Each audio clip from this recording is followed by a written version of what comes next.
like doing these topics sometimes, I'm like, am I an edgelord or is this just the truth of history and black people haven't been ready to face it or talk about it or really discuss it in an actionable way? Let's talk about whether or not MLK was homophobic.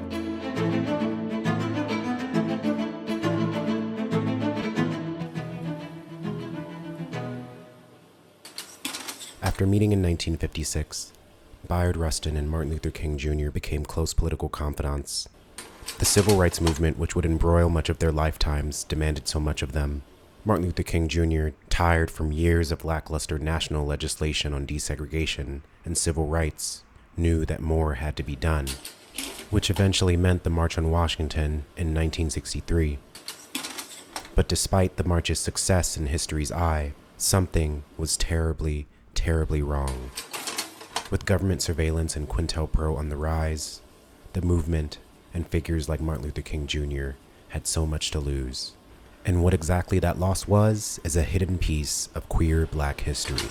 Today's topic is going to be about Bayard Rustin's impact on the March on Washington and whether or not homophobia won the civil rights movement. We're going after MLK today. This video is going to break down why it's important to actually read history, not take the sanitized version of it, and to understand the nuances so we can actually respect the people that have fought for our rights, that have fought for our civil rights. So this video is for anyone interested in queer radical perspectives on history. If you want that, like and comment. To start, we should get into Martin Luther King and Bayard Rustin's background. Martin Luther King was born January 5th, 1929 in Atlanta, Georgia. His father was a prominent Baptist minister. King was exposed to the teachings of Christianity and church at a young age. At the age of 15, he entered Morehouse College. After graduating from Morehouse College in 1948 with a Bachelor's of Arts in Sociology, King attended Crozer's Theological Seminary in Pennsylvania. During his time, he was exposed to the ideas of nonviolent protest and civil disobedience. And while in Boston, he met Coretta Scott in 1953. Coretta Scott was a talented musician and fellow activist. King's first significant involvement in the civil rights movement began in Montgomery, Alabama, when he accepted a position as a pastor at Dexter Avenue Baptist in 1954. The following year, in 1955, Rosa Parks was arrested for refusing to give up her seat to a white person, sparking the Montgomery bus boycott. Opponents of the boycott resorted to many tactics to deter and intimidate protesters from participating. Among those tactics, legal harassment. On February 21, 1956, a Montgomery, Alabama grand jury indicted 89 leaders of the boycott, including Dr. King. The boycott lasted over a year and ended successfully in 1956 when the Supreme Court ruled that segregation on public buses was unconstitutional. It was during this time as well that King met Bayard Rustin. And from there, the rest is kind of history. To give you a rundown on who Bayard Rustin was, Rustin, born March 1912, passed away in August of 1987. He was a political activist, prominent leader of the civil rights movement. In 1937, Rustin moved to New York City after bouncing between Wilberforce University and Chennai State Teachers College. Enrolling at City College, he devoted himself to singing, performing with the Josh White Quartet. Say to the day. He also joined the Young Communist League, though soon he quit the party after it ordered him to cease protesting racial segregation in the U.S. Armed Forces. Disappointed when the 1941 March on Washington was called off, Rustin joined the pacifist Rev. A.J. Just Fellowship of Reconciliation, and when 4 members in Chicago launched the Congress of Racial Equality in 1942, Rustin traveled around the country speaking out. 2 years later, he was arrested for failing to appear before his draft board and refusing alternative service as a conscientious objector. Sentenced to 3 years, he ended up serving 26 months, angering authorities with his desegregation protests and open homosexuality to the point that they transferred him to I don't mean to laugh at that they transferred him to a high security prison. In 1956, on the advice of labor leader and activist A. Philip Randolph, Rustin traveled to Alabama to lend support to Dr. King and the Montgomery bus boycott. While remaining out of the spotlight, Rustin played a crucial role in introducing King to Gandhi's teachings while writing publicity materials and organizing carpools. After helping King organize the Southern Christian Leadership Conference in 1956-1957, Rustin demonstrated against the French government's nuclear test program in North Africa. In 1960, the author of this crisis wasn't J. Edgar Hoover, it was another black leader. Representative Adam Clayton Powell, Jr. of New York, angry that Rustin and King were planning a march outside of the Democratic National Convention in LA, warned King that if he did not drop Rustin, Paul would tell the press. So MLK and Bayard Rustin met around the years of 1953 or 1956. Most likely it was 1956. Bayard Rustin met Martin Luther King Jr. during the Montgomery bus boycott in 1956. At the time, Rustin was a member of the Young Communist League and founder of the Congress of Racial. And the reason that Rustin was able to meet Dr. Martin Luther King is that he was a part of the Fellowship for Reconciliation, which started in 1941. Through his work with them, he organized, and was able to meet A.J. Must, who advocated for peace, labor rights, and equality for all people, unless they were gay. But Must was able to lead Rustin to meeting MLK. And once they met, it's said in numerous texts that Rustin was a big sort of political supporter of the tactics of nonviolence, which Martin Luther King definitely supported and pushed for in a lot of ways. But Rustin was able to articulate these tactics in a much more strategic, political, militant, and sort of conscious way, so Martin Luther King could really understand the power of it. You could check out some of my other videos where I dig into some of other people's qualms in this. If you want to check out my James Baldwin and Malcolm X video about their pivotal conversation where they break down a lot of their perspectives on nonviolence and Martin Luther King Jr., you can see some other critiques of the strategy there. Bayard had a really big impact on Martin Luther King Jr. He, to many people, was considered to be an amazing organizer who could look at the very material things that were needed, who knew how to bring people together, and he knew how to articulate the very core reasons why mass demonstrations or these kind of political structures or organizations needed to happen. One of the reasons that the March on Washington became more necessary is the lack of legislative progress. Despite mounting pressures from civil rights activists, the U.S. federal government had been slow to enact comprehensive civil rights legislations. The March on Washington aimed to push for immediate action on civil rights laws. The Eisenhower administration claimed to want to advance civil rights such as court-ordered desegregation in schools and protecting voting rights. Progress on a federal level was limited. Southern Democrats, also known as Dixiecrats, held key positions in congressional committees and used their power to block or water down civil rights legislation. Governor Thurmond attacks the civil rights plank. It simply means that it's another effort on the part of the president to dominate the country by force and to put into effect these uncalled for and these damnable proposals he has recommended under the guise of so-called civil rights. And I'll tell you, the American people from one side or the other had better wake up and oppose such a program. And if they don't, the next thing will be a totalitarian state in these United States. Southern Democrats employed various tactics to obstruct civil rights legislation, including filibustering, committee manipulation, forming coalitions with like-minded lawmakers from other regions. Their resistance often resulted in legislative stalemates and delayed or weakened civil rights initiatives. And it is important to note that the March on Washington was definitely a flashpoint or a period of time in the civil rights movement where everything was kind of leading towards what will the civil rights movement actually mean? And if we're looking at these years, meaning like D3, a lot of the criticisms, Malcolm X and MLK were definitely in the news and beefing in public. Malcolm X was very against this whole nonviolent strategy because he thought it made Black people docile and didn't really instill a deeper kind of militancy. The March on Washington was being planned around 1962, 1963.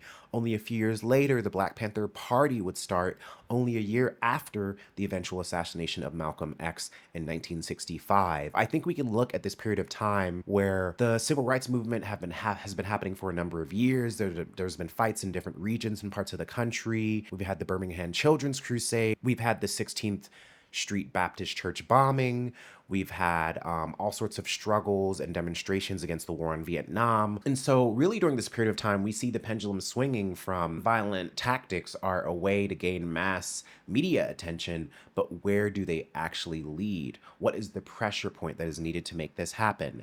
And for a lot of reasons, the March on Washington became kind of necessary because Only a few years before, another march on Washington had been attempted that Rustin wanted to be a part of, but because one of the key organizers felt like there wouldn't be enough mass support, that march was actually canceled, and this stayed on Rustin's mind. Bayard Rustin played a crucial role in making this march on Washington happen, but what does that mean exactly? And so when we dig into kind of what Bayard Rustin's role was and how important he was, I think there is a reason that Rustin mattered so much to the movement, that he was able to offer so much, that he had so many tactical skills. Yet, compared to so many other people of the civil rights era, he isn't really named as much. And this is why the Coleman Domingo project and that whole biopic is interesting, because in a sense, watching the movie, I could see how it was trying to show the complexities of what Rustin was dealing with and how he faced all sorts of weird isms within the movement and how he had to be really kind of diplomatic about how he handled things. But I think in terms of the average Black person's perspective, it is important that people can say, oh, I know who Bayard Rustin was. He was a part of like helping MLK in the civil rights movement. But we should be really clear on what the specifics of being an organizer is. Was Bayard Rustin the kind of organizer that always wanted to be at the forefront? Was he okay with being in the background? Was he good at logistics? Was he good at holding meetings? Was he good at holding people to tasks, to facilitating? There are so many skills that make a great and amazing organizer, and always being someone at the front, at the figurehead, speaking at the rallies, doing those kinds of things. Those can be good for a very specific reason. Knowing how to represent yourself to the public on a political level so you can represent a movement, that's very, very important. But the behind the scenes work, the people that are organizing the meetings, gathering people together, coalition building, naming why it's important to be in solidarity with these movements, these are the people that make revolution and change happen. And Bayard Rustin is one of these people throughout history, and he was queer. And why don't we talk about the specifics of how powerful his organizing was? So in this biography about Bayard Rustin, in chapter 8, titled March Organizer, it details all of the specifics about how Bayard Rustin was pivotal in helping plan and make the March on Washington happen. With less than 2 months to plan the largest peaceful march in American history, Bayard Rustin had his work cut out for him. He had to publicize the march to attract hundreds of thousands of people. He had to make arrangements to provide parking for buses and private cars in which people would travel, and provide food and drink and sanitary facilities for them as well. He had to arrange first aid for those who were overcome by the heat that typified late August in Washington, D.C. He had to make sure that the hundreds of thousands of participants remained peaceful throughout the day and have a security system in place ready to act if there were threats to that peace. He also had to contend with big egos, those of the 10 civil rights, labor, and religious leaders who wanted a say in the arrangements, all of whom wanted to be a part of the main speaker's program, and those of the president and members of Congress who wanted to march to reflect well on them, and knew that a poorly attended march or a march that degenerated into violence would harm their chances of re-election. He also had to satisfy the marchers, who would be traveling from far and sending as well as marching in the hot sun, and would want to hear inspiring speeches. This chapter goes on to say, while considering as many possibilities as he could for people in and out of Washington, Rustin and the other organizers worked on the problems of food and comfort. While most people who came would bring their own food, Rustin knew that additional food would have to be provided at low cost. Rather than work with commercial food and beverage vendors who would want to make a profit, he called for volunteers to make simple bag lunches, sandwiches, and an apple to be sold for a normal price. And he likewise arranged for beverages to be available. And I think this point is so necessary and interesting to look at, because we can look at so many protests today and the U.S. encampments against the ongoing genocide against Palestinians. If we look at the campus of UCLA, what happened there? The encampment occurred, people were militant as fuck, and then police left and allowed Zionists to go in and beat people up. And when we're thinking about mass mobilization, political space, how the state intervenes, how the state colludes with white supremacists or fascists or far-right leftists, or literally settler colonizer, this is a clear example of how an organizer who is nonviolent can kind of toe that line and figure out ways to hold a space that doesn't put people in danger, even if the law enforcement and police are going to be there. It is so important that when we are organizing, that we have a deep understanding of what we're both tactically pushing people to do, what political moment or power or autonomy we're pushing people to exercise, and also how more experienced that are kind of organizing or helming that space can keep the variety of people safe that are entering that based on what they feel they're engaging in, the conscious decisions that they're making, And then the book goes on to read, in addition to planning for a march attended by 100,000 people, Rustin and other march organizers could not forget the need to attract that many participants. Rustin relied on civil rights organizations and unions to talk up the march among their members, but he also understood that it was important to establish a clear mission for the march and to disseminate printed materials stating that mission. The first contained 8 demands, the second 10. And another element of planning for this march on Washington that Rustin and MLK and other folks had to contend with was the fact that there were many people in the Black community that were skeptical of the March on Washington. Malcolm X and this chapter also reads, another potential problem was posed by Malcolm X, who laughed at the March on Washington and called it the farce on Washington. The farce on Washington. See, it's like, I don't know if Malcolm X was bi, but he knows how to throw shade. You can't deny the farce on Washington. He charged that the major civil rights leaders were just puppets of the Kennedy administration, that the march was really a pep rally in support of the president. He arrived in D.C. in late August and announced that he would hold a press conference on the day before the march. That spelled trouble. Malcolm X was very influential among more militant segments of the Black community, especially Northerners. And some other factors that made Rustin's planning of the March on Washington even more complex is Bayard Rustin's friendship with the famed writer James Baldwin. For those that don't know, James Baldwin was a writer born in 1924, went away to Paris at the age of 24. Bayard Rustin and James Baldwin were some of the few openly queer people in the movement. And when I say openly, I kind of use that in terms of their life and context. I do think there is room to talk about like the historical translation of what being open or coming out or being out is in relation to then and now. But essentially in their movements, they were known for having relations with men, and they didn't deny it. They didn't say, like, it ain't true. This is really necessary to think about and know about, because a lot of the politics of this period of time, especially pushing for civil rights and changes in legislation, is that if we're looking at the dichotomy between Martin Luther King's kind of conception of nonviolence and the more militant, sort of antagonistic forms of self-defense that Malcolm X or the Black Panther Party represent, there is this very real kind of contradiction in how the nonviolent direct action movement required that Black people be seen as respectable, that Black people be seen as relatively palatable, that we rely on our these images of the domestic Black life, of the family that needs to support itself, that these basic needs are just needed for Black people to contribute to Americanism. And what Malcolm X and more militants are purporting and suggesting is that we want our human rights, but we don't want it to be enfolded into Americanism. We want an end to this system altogether. It can be interesting to look at Bayard Rustin's relationship to the movement, what his actual goal was. Was it decolonization? Was it simply getting rights for people? Was it achieving civil rights? Was it pushing the movement forward? Or was it something that maybe could have been more decolonial, or could have had a sort of standpoint that would have been more implicitly against imperialism, even though Bayard Rustin did draft dodge? I'm just wondering about the specific complexities around what their end goals were. And if the end goal was achievement of civil rights, we can understand that Rustin was a big supporter of that. But despite all of the major logistics and planning and all of the specifics that Rustin dug into in relation to the March on Washington and the many years of help that he offered Martin Luther King Jr., there were issues internally that eventually led to Bayard Rustin effectively being ousted in a very significant way from the movement, and we're going to dig into why. In another biography on Bayard Rustin called The Lost Prophet, it digs into this period of time quite a bit more. Others were drawn to Rustin for his mixture of skill, intelligence, and boldness, his moxie, as Levinson once put it. Their feelings about his sexuality remain unresolved. As King and his circle privately discussed Rustin, they rewrote their own histories with him. They explained prior actions and attitudes in ways that deflected attention away from themselves and scapegoated Rustin for their own failures. The FBI transcripts of telephone conversations allow a glimpse decades later into the hidden homophobia in Rustin's world.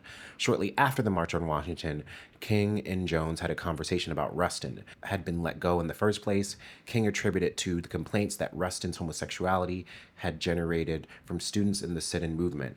He controls himself pretty well until he gets to drinking, and he would approach these students and they started talking with people about it. There was something of a reflection on me that was really the main problem. King made no mention of how Adam Clayton Powell had manipulated King's fears and how King caved before Powell's threats. King told Jones to go to Levinson, who knew the problem very well, but it is doubtful whether Jones received much enlightenment from Levinson, since Levinson's view of Rustin was neither detached nor objective. Levinson had cut Rustin out of his life after the Powell incident in 1960. Just a few weeks after the triumph of the March on Washington, Levinson criticized Rustin harshly in a conversation with a business associate, describing him as a shrieker. To his brother, Levinson offered the opinion that Rustin and James Baldwin, with whom Rustin had appeared at rallies, were better qualified to lead a homosexual movement than a civil rights movement. And it goes on to read, "There's something ironic and unseemly about the way King, Levinson, and others debated Rustin's fate. They revealed King's decrying Rustin's sexual behavior because of how it might damage his own reputation, while FBI phone taps were picking up information about King's extramarital affairs and circulating it among the Washington political establishment.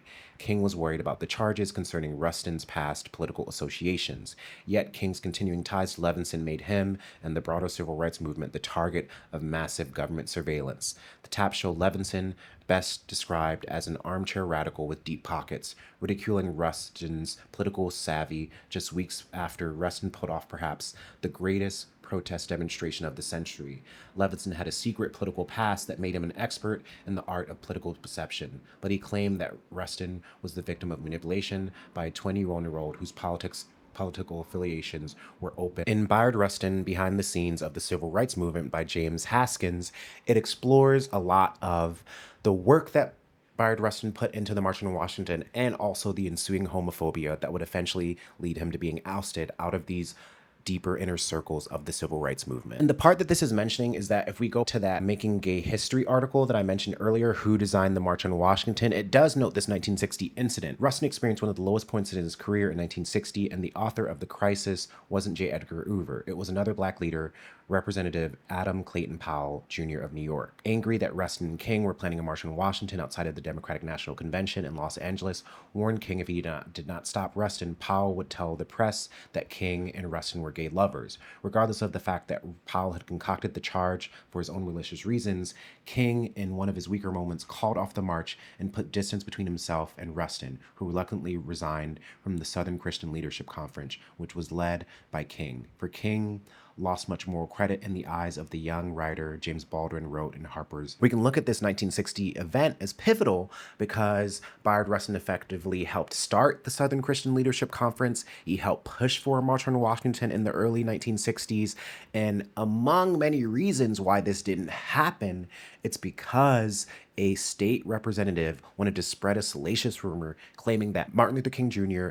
and Bayard Rustin were lovers. So I really need to cut in here and really just stop people and bring forth the gravity of what MLK did, Martin Luther King Jr., Reverend Martin Luther King Jr., since people are already commenting on my community posts about this and saying, get his name right. Bayard Rustin and Dr. Martin Luther King met around 1955, 1956. This March on Washington, that was the first kind of iteration, was proposed, I think, around late 1950s, early 1960s. The fact that MLK's star was rising to the point, with the help of all of the people around him, which is prominently Bayard Rustin, who is pushing for nonviolent direct action, who has all of these logistical skills for mass mobilization. The fact that by 1960, that MLK's star has risen to the point that he's communicating enough with the state, with politicians, with the president, etc., that they are feeding him information that is scaring him to the point that they can spread rumors. They can lie on him. I mean, this is black on black crime, technically, because it's a black politician telling MLK a lie that leads MLK to kicking Bayard Rustin out of the Southern Christian Leadership Conference. And what's important to note here is that this happened in 1960. 2 years later, I was just reading 2 years later, the original kind of person that had the big idea for the March on Washington, who Bayard Rustin supported, was A. Philip Randolph. The idea for the 1963 march came again from A. Philip Randolph, who wondered if younger activists were giving short shrift to economic issues as they pushed for delegislation. In 1962, he recruited Rustin, and then the two began planning, this time to commemorate the centennial of the signing of their Emancipation Proclamation. Rustin traveled to Alabama to meet with King and expanded the march's focus to jobs and freedom. And this is from that same PBS piece titled Who Designed the March on Washington. And This is all very fascinating to me because Rustin still stayed in the movement. He allowed himself to be ousted from the Southern Christian Leadership Conference, but he still stayed a distant part of the movement to the point where he offered help again. He went, okay, I'll just let you continue the video. Just had to say this. It's don't talk to cops, people. Don't talk to cops. Don't talk to the state. If you are in organizing and protesting, don't fucking collude with the state. And this is why this is important. We've learned from COINTELPRO, but this is some COINTELPRO shit. Keep watching. And the fact that King scuttled away and was able to push Bayard Rustin out of the March on Washington, and only to have it happen a few years later and to take Bayard Rustin's help again, it just shows you how serious the homophobia was, how serious the gender politics were, and how serious the FBI COINTELPRO program was. So many civil rights leaders were being surveyed, followed, their information and locations were being passed on to local white supremacist groups like the KKK. These figures like Martin Luther King Jr. would be regularly wiretapped. They would have salacious messages and recordings played to their family members, false mail, constant death threats, and essentially just being targeted by the state to the point that paranoia wouldn't really seem so paranoid anymore. And it's very telling that King folded to this deep critique and lie and salacious rumor about him and Bayard Rustin. It stopped this original March on Washington, and how so much of this was tied to Bayard Rustin's friendship with James Baldwin, another openly queer person in the civil rights movement. We can really think here and ask ourselves a bunch of questions. Why was homophobia and sexism so easily accessible to people of the movement of this time? Why was collusion or like working with different state officials or people that claim to be sympathetic to the movement so necessary? And why were these people's qualms taken so seriously when someone like Bayard Rustin, who has years and years and years of tactical knowledge, understanding of how to plan mass mobilizations, why were his considerations in safety not taken into account? And also, why was Rustin so expendable despite being such a pivotal member of these spaces and of these movements? And I think if we're speaking to the last question, a criticism that I would have of the civil rights era of activism, and also maybe the Black Power and Black Panther era of activism, is that it propped up martyrs and it propped up figureheads that were good orators or people that could be energetic or enigmatic to the public, yet didn't really understand the complexity and power of the more quieter individuals of the movement, the people that were willing to do the behind-the-scenes work, the women working with the Southern Christian Leadership Conference, the fact that Rosa Parks was a powerhouse within her own right, that Fannie Lou Hamer was a powerhouse within her own right, that during the Black Panther Party, women pushed and supported these revolutionary summer schools. They helped keep these free breakfast programs up. Women were such a pivotal part of the literal logistical operations of the Black Panther Party. When the Black Panther Party crumbled under Elaine Brown as different figures and men were going to prison and jail, she stepped up and led the Black Panther Party in her local chapter and pushed for local schools and for a kind of prefigurative politic through pushing for a more critical and radical education that could be offered to local communities and Black children. We can kind of look at this 1960 moment as the precursor, and that is a problem when we think about the fact that Martin Luther King can be held up and propped up as this person that did so much for our Black community, did so much, yet we can't talk about the fact that he folded to homophobia and threw one of his closest comrades under the bus because he was afraid that they were doing stuff together? La da da da da da da da. I mean, the next parts of this are kind of history. The March on Washington happens, hundreds of thousands of people descend on Washington, D.C. There's an amazing coalition of organizers and people that speak. Martin Luther King gives his infamous I Have a Dream speech, and within weeks, the Civil Rights Act of 1964 is achieved, which pushes for so many pivotal reforms and demands for the autonomy of the Black individual within the United States of America.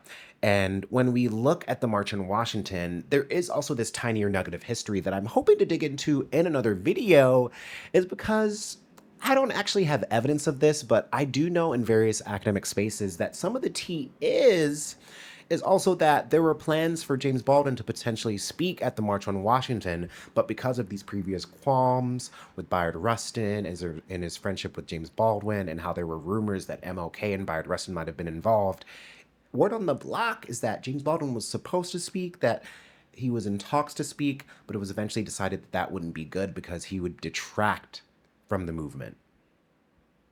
Do you get what I'm saying?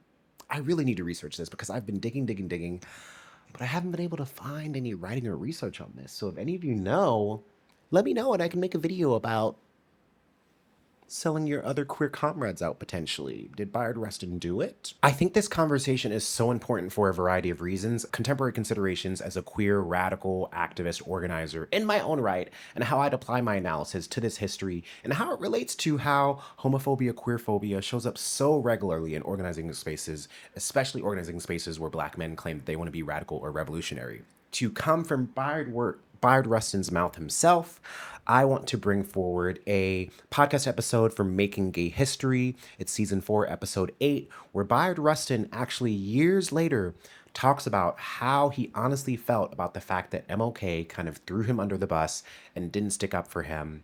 I'll play that clip right now. Has there ever been some project you were involved with where, not that being gay was necessarily an issue, but did you ever feel frustration about? Oh, certainly. I don't know if you know, but I was an associate of Dr. Martin Luther King for a number of years. Mm-hmm. And that actually I'm the person who drew up the plans for his Southern Christian Leadership Conference. Hmm. At a given point, there was so much pressure on Dr. King about my being gay, and particularly because I would not deny it, that he set up a committee to explore whether it would be dangerous for me to continue working with him. And after 8 years, that committee came to the decision it would be dangerous. Wait, the committee? No, he said, after I had worked with him for 8 years, yeah. The J. Edgar Hoover began to circulate all kinds of stories about Martin Luther King, one of which was that he was a friend of mine, hinting that somehow or other there might be some homosexual relationship going on between us. Mm-hmm. This frightened a number of the people in Martin Luther King's movement, and they set up a committee to discover what they should do about it. Mm-hmm. And that committee asked me to leave. When was that? That was around 1960. And naturally, I took the position that if people feel that I am a danger to so important movement, I would leave. But the thing which distressed me was that if Martin had taken the strong stand then that he took a year later in 63, vis-a-vis Strom Thurmond, he could have overcome it and kept me. Yeah. But I understand his doing it, and I hold no heat with him about having done it. I just wish that he had shown the strength in 62 that he showed when he backed me completely in 63. Mm. But he was a year older and had another year's experience. If I've learned anything, it is that people,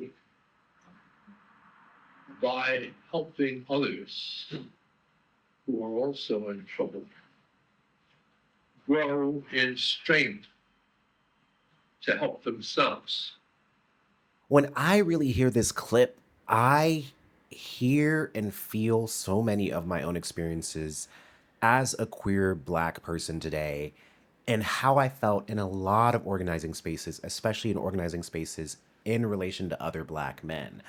I think we can even see this today very clearly on college campuses or in the Black Lives Matter movement, when you can look at a university campus and see the more radical or militant Black students who are willing to throw down, push back against the university administration. And then you have the more normative, talented 10th kind of Black students who are joining the fraternities and sororities, joining the more mainstream Black student political organizations, pushing for interaction and sort of engagement with the administration, as opposed to seeing the university as a microcosm for the larger white supremacist world as a whole. Or when we're looking at the utility of queerness, of radicalism, of race, of gender, we can look at all of these different categories are things that can either radicalize people towards being more antagonistic to the state, or they can lead people to want to be more legible to the state because they think that is what will make their movement more successful, more plausible.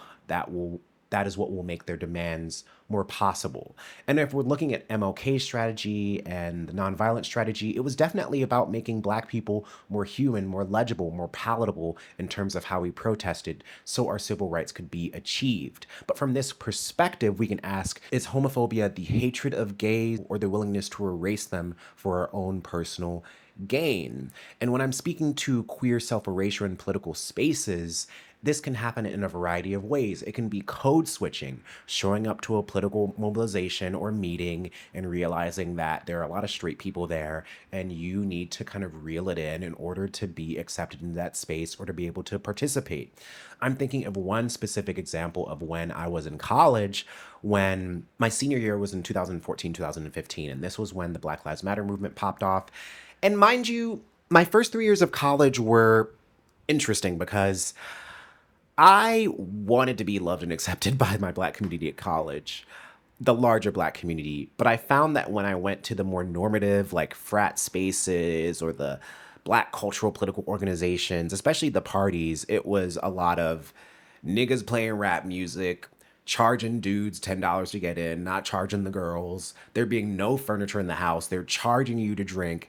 And in this way, in college, I started to see some of the Black community that was presented to me as this sort of transactional process of how can you get your bitches and hoes? How can you dance? How can you look cool? What performance of masculinity can you present?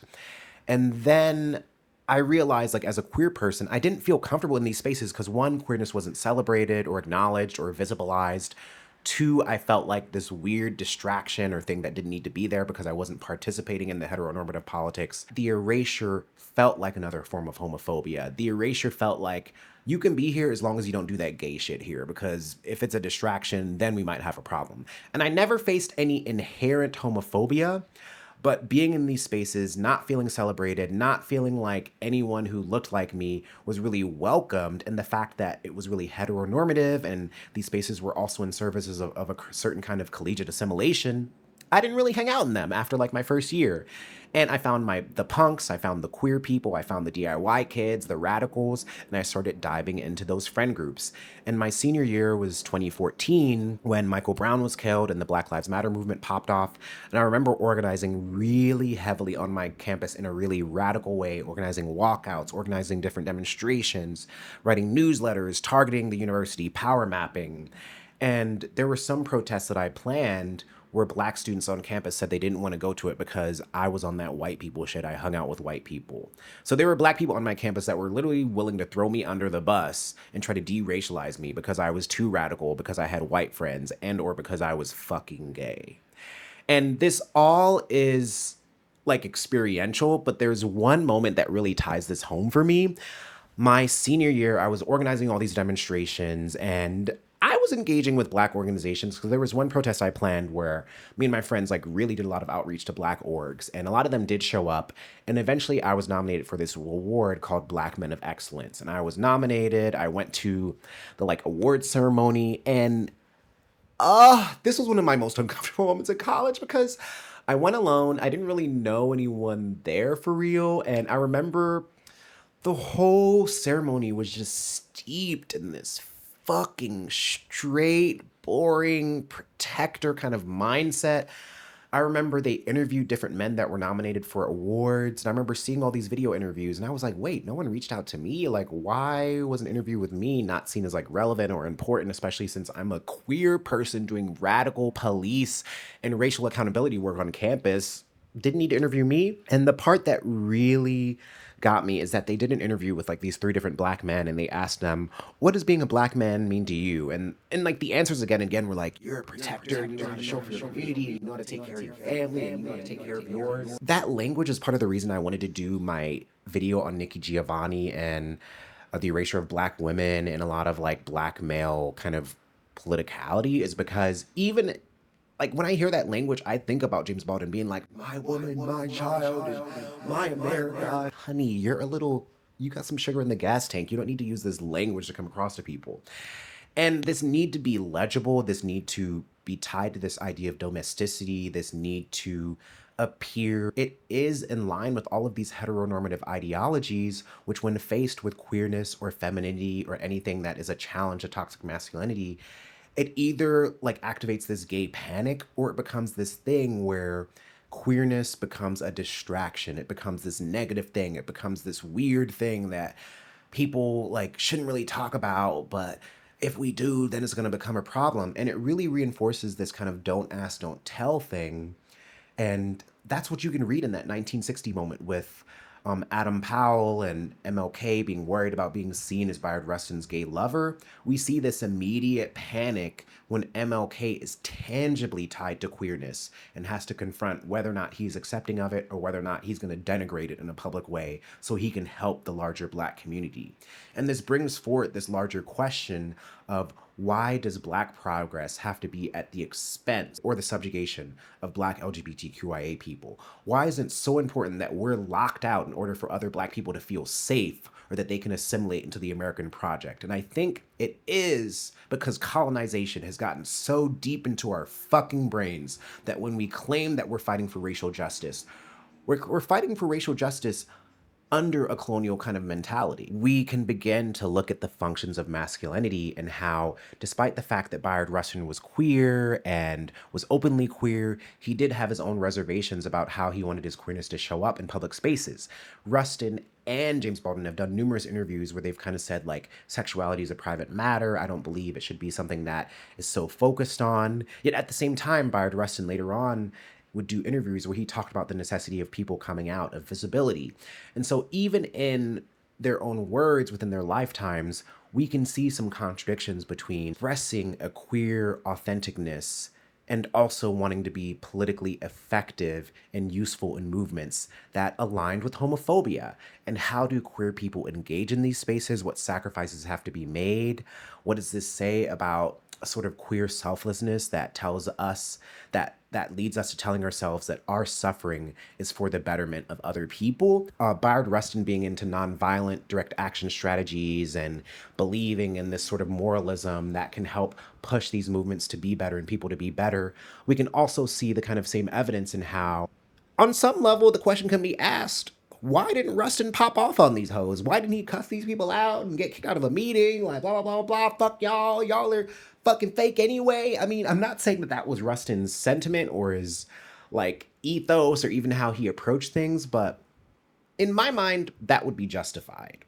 As a gay person in today's day and age that finds all of this to be fucking ridiculous. Like, you're gonna have a gay man do all this work and you don't give a fuck as soon as people think that you might be gay Martin Luther King? Like, how fucking basic can you be? When we're thinking of the pitfalls and sacrifices that different configurations of masculinity and black masculinity can force people to do, we can think of a pivotal phrase coined by bell hooks known as soul murder. And in the text, bell hooks writes, learning to wear a mask that the world already embedded in the term masculinity is the first lesson in patriarchal masculinity that a boy learns. He learns that his core feelings cannot be expressed if they do not conform to the acceptable behaviors sexism defines as male. Asked to give up the true self in order to realize the patriarchal ideal, boys learn self-betrayal early and are awarded for these acts of soul murder. Therapist John Bradshaw, that takes place within a child that learns the way he organically feels is not acceptable. In response to this lesson that his true self is inappropriate and wrong, the boy learns to don a false self. We can see soul murder in so many aspects of this. I wonder how being ousted out of the Southern Christian Leadership Conference and being pushed to the back affected Bayard Rustin's mental health. I wonder how being shitted on and so on ice by Eldridge Cleaver and so many other people in the movement and being called Martin Luther Queenie affected James Baldwin's health. When we look at Black masculinity and radicalism in general, Black mental health and suicidal ideation and crisis is not really spoken to or respected in terms of our historical perspective. If we look at all these powerful Black male figures and all of these movements and spaces, their mental health is seldomly talked about in a very serious way by sort of contemporary Black people engaging in these histories in order to pull from them to inspire ourselves to do this work today. And if we look at Huey P. Newton, we can see how solitary confinement affected him deeply. I wrote about that in a piece called The Deadly Side of Activism. If we look at Bob Marley, we can see how the near attempt on his life at 46 Hope Lane, when he was pushing for peace on an island split between these two political parties, it affected him and led him to flee to London to find peace after his own people had tried to kill him, as seen in the most recent Bob Marley biopic. If we look at so many different iterations of Black history, when we see these things reenacted, the trauma is there in these biopics and these retellings, but it's often for narrative value or spectacle. But what would it mean to do a retelling of Black history that takes seriously how being ousted or targeted or surveyed or made to feel less than or otherized affected these people? And for Rustin or Baldwin, a part of the reason that I have these kind of queer takes or needs to look back into history is because I don't think it's fair to praise Martin Luther King for all of his contributions to Black culture without also praising Bayard Rustin, and also being real about the fact that I, as a queer person, fucking hate that Martin Luther King did this. It gives me a lot less faith in him and the people around him in the movement, because I've literally felt this in movements and spaces that I've experienced today, whether Black or not. When I went to Standing Rock to protest the Dakota Access Pipeline, my first day there, an indigenous guard of the camp, said some homophobic shit to me. Later on in the movement, I experienced tone policing and anti-Blackness. And so when we're being real about what radical change and revolutionary change means, we also have to understand that all of the ugliness and the isms and our misogyny and misogynoir, it enters these spaces, and it enters the spaces in terms of how people like Bayard Rustin can be ousted, how movements that claim to be Black and for the civil rights of Black people can align with the state and literally do the state's work for it by doing the work of dividing and conquering, doing the work of COINTELPRO. And that's what I think is really core and vital for us to look at, is that not only is it important to redefine homophobia as a hatred or a disgust in queer or LGBTQIA people, it's also important to define it as a form of erasure. And so when we're really looking at this, if we want to be critical about the utility of homophobia and the utility of misogynoir, one of the utilities of it is to make our movements more susceptible to state intervention so we can turn against each other and not be as strong. What if something had happened to Bayard Rustin after he'd been ousted out of the Southern Christian Leadership Conference? What if he'd been targeted by the state or jailed or surveyed or, God forbid, you assassinated? Would the mainstream movement have really stood up for him or have cared or have advocated for him? Or would it have just been he was gay, that's probably why it happened? Do you get what I'm saying? There is a very dangerous and disgusting logic here that hasn't been questioned by a larger level by the Black community, by the larger, sort of white American community when it looks at looking at history and really demanding that we have a queer reading that looks and names these things as homophobia. It was homophobia that kicked Bayard Rustin out of the March on Washington, out of the Southern Christian Leadership Conference, and it was homophobia that effectively won the civil rights movement, because without Bayard Rustin, what would the March on Washington have been? Without the March on Washington, would the Civil Rights Act have even been possible? It's kind of that simple. It kind of really is that simple. And we have other considerations. Based on Rustin's proximity to the movement, proximity to MLK, his own feelings about his sexuality and sense of expression and code switching, would Bayard Rustin theoretically have stood up for other people if we're following these alleged allegations that he helped MLK oust James Baldwin out of the sort of speaking list for the March on Washington? Why was or is hiding queerness or sexuality so necessary to presenting a legible, radical, or revolutionary Black moment? What about queerness or perceived femininity is in contrast to Black liberation? Queer people deserve to hold space. We deserve to be acknowledged throughout history. We deserve to be celebrated for how being locked out of the state has forced us to be subversive in countless of ways that have aided other areas of the Black community. How queer and trans people come together to dress each other, to provide healthcare for each other, to protect each other against fascist and anti-LGBTQIA violence. All of these logics and ethics are necessary for Black survival. And so to claim that queer existence and LGBTQIA Black existence is antithetical to the larger kind of goal of Black liberation and progress, it's ignoring all of the tactical advantages and solidarities that the queer and LGBTQIA community have. And beyond us being a utility or having a function on a tactical level, we're fucking human beings, and we deserve to be treated with respect, just like Bayard Rustin deserved to be treated with respect, and just like James Baldwin did. And I really want to end on the note that it's important to look back at history, to look back at the specifics, and to turn away from these generalizations, because they allow a kind of nostalgia that inoculates us into not understanding how some of these movements, on one way or another, did do things that align themselves with the state. And that is a fucking problem if we're having a revolutionary analysis. MLK was homophobic. There, I said it. Thank you everyone for watching to today's video. I know it's a long one. I dug into a lot. I'm really proud. I'm happy we talked about this topic. I've been waiting to do it for a long while. So yeah, this topic is really important to me. I'm a queer Black radical organizer today. I'm literally going through things in my own community now where I'm looking at other Black people and I'm like, you don't know that some of your behavior is subconsciously aligning you with the state, and that is a problem. It's a problem. Do you think Martin Luther King Jr. was homophobic? Do you view homophobia as simply hating gay people, get away from me? Or do you view homophobia as literally pushing people out of pivotal spaces that they have helped contribute to in large ways because you didn't want that gay shit around you? Which one is it? Because I think that answer will tell me a lot about you, and I think it'll tell you a lot about yourself. And if you want to support this channel, please, please, please consider becoming a channel member, which will give you early access to videos like this. You can find me on Patreon or on any of my social media accounts.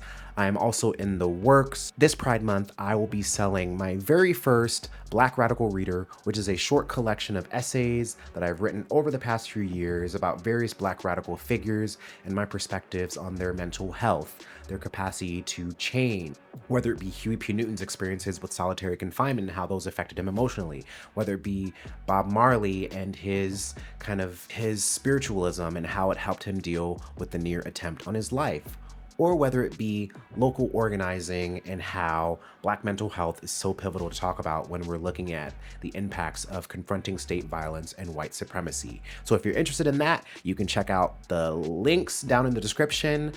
Black Radical Reader #1 will be available online, and I really, really just want this to be a small pocket-sized tool that people can carry around, read when you're lounging in the park or going out or having fun, or maybe a gift you want to give to a friend that cares about Black radical history and wants something tangible to kind of dig into to learn more. Thank you for watching this video, and yeah, can't wait to see you next time. See you later.